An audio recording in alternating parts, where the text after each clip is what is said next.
घर में जुड़वा भाई बहन टिंकू और रिंकी रहते हैं। दोनों की उम्र तो एक जैसी है, लेकिन पढ़ाई के प्रति उनकी सोच बिल्कुल अलग है।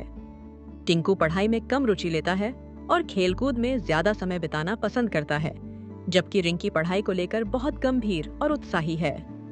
वह हर रोज समय पर स्कूल जाती है और अपने होमवर्क को भी पूरी लगन से करती है। इन दोनों की भिन्न सोच आगे चलकर उनकी जिंदगी में कई दिलचस्प मोड़ लाती है। टिंकू की पढ़ाई की आदतें काफी अलग हैं। वह परीक्षा में अच्छे नंबर लाने के लिए शॉर्टकट अपनाता है और केवल वही विषय पढ़ता है जो जरूरी होते हैं। टिंकू का मानना है कि समय बचाने के लिए मुख्य बिंदुओं पर ध्यान देना चाहिए।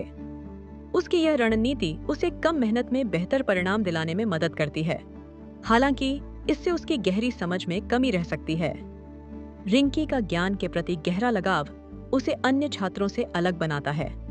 वह किताबों को न सिर्फ पढ़ती है, बल्कि हर विषय को पूरी तरह समझने का प्रयास करती है।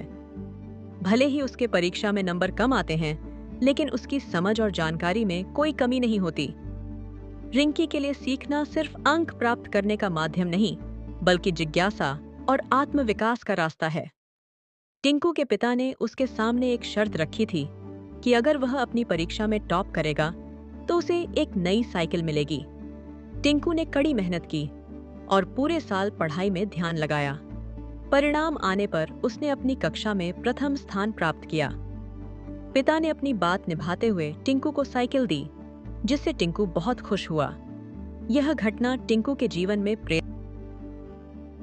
इस सामान्य ज्ञान प्रतियोगिता में प्रतिभागियों से कठिन और गहरे सवाल पूछे गए। टिंकू इन सवालों के जवाब देने में असफल रहा, जिससे उसे प्रतियोगिता में पीछे रहना पड़ा।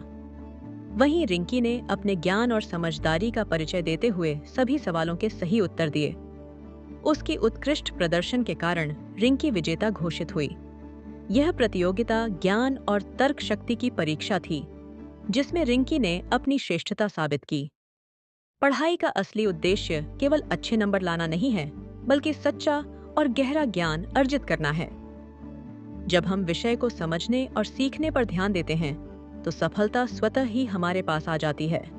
यह ज्ञान हमें जीवन के विभिन्न क्षेत्रों में आगे बढ़ने और चुनौतियों का सामना करने की शक्ति देता है। इसलिए हमें अपनी पढ़ाई में उत्सुकता और समझ विकसित करनी चाहिए, ताकि हम वास्तविक सफलता प्राप्त कर सकें।